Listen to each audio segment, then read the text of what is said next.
Please be ready for dictation of exercise number 22 from Progressive Magazine of June 2023. 5 seconds to go. Sir, I rise to support the bill as it has emerged from the Joint Committee, but while doing so, I wish to make some observations generally and also in respect of certain clauses. The objects of the bill as originally introduced have been enumerated like this: that a litigant should get a fair trial in accordance with the accepted principles of natural justice. Every effort should be made to expedite the disposal of civil suits and proceedings so that justice may not be delayed. The procedure should not be complicated and should be, to the utmost extent possible, ensure fair deal to the poorer sections of the community who do not have the means to engage a pleader to defend their cases. I wonder whether any of these three objectives will be achieved by this bill. Let us not flatter ourselves that this amending bill, as it has emerged from the Joint Committee, will be able to achieve any of these objects. This Code of Civil Procedure is a complicated thing. It was framed in 1908. We have streamlined it here and there. We have removed some hardship here and there and codified some of the legal decisions, and we have removed certain conflicts in decisions. But that does not mean that the litigant is able to get speedy justice or justice at less expense. Let us be clear about it. I do not blame anybody, but by civil procedure as it stands, none of these objects can be achieved. I am glad that some of the provisions which have been introduced are really good. They have removed the doubts and conflicts in respect of judicial decisions which had prevailed, each high court giving a different decision about a particular matter that has now been set at rest. For instance, in Section 11, there was a conflict of judicial decision whether the decision of a court with limited jurisdiction can operate in subsequent proceeding between the same parties in a higher court. There was a conflict of decisions, and now it is set at rest by saying the decision of the lower court with limited jurisdiction will operate in a subsequent suit between the same parties in a court with higher jurisdiction. Secondly, it is also made clear that principle applies to execution proceedings also. I would like to say that it is good improvement.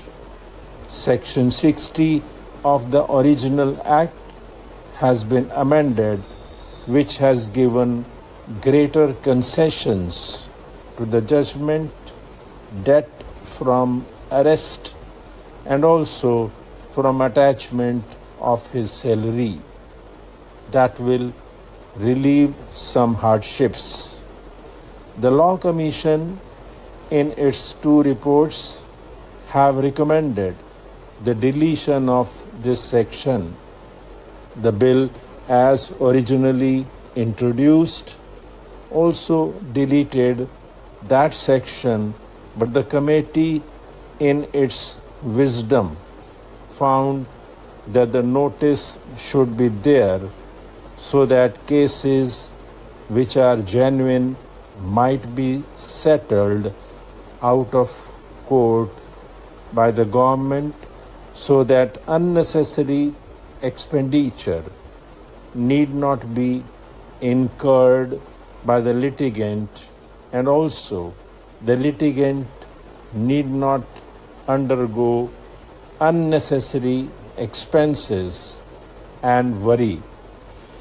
But this section, which is being restored, should not be understood in favor of the government, but the government should deem it a duty to see that whenever a notice under Section 80 is received, it should examine the claim of the aggrieved citizen and see that it is settled if it is genuine, so that litigation could be avoided. Otherwise, the government or the government officers never bothered to look into the notice. The litigant is at a loss and he has to go to the court. The purpose was not being served. Now, I hope with this amendment, the litigant will not be driven to the court to file a suit. In cases, of course, where the government feel that the claim is genuine, it could be settled and avoid the litigant from going to the court. About Section 100, which speaks of second appeals, they have introduced the words substantial question of law. The wording earlier was on a question of law, a second appeal lie. That is the wording under the existing Section 100 of Civil Procedure Code. But they have now put the words a substantial question of law. A substantial question of law should be involved for a second appeal. What does it mean?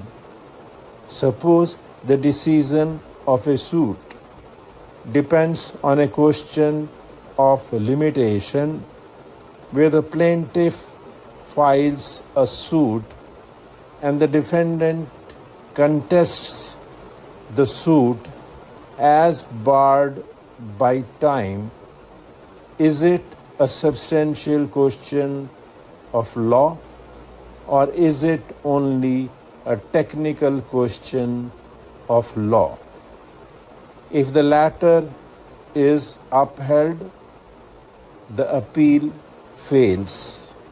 Therefore, I cannot understand why on a substantial question of law have been introduced in Section 100.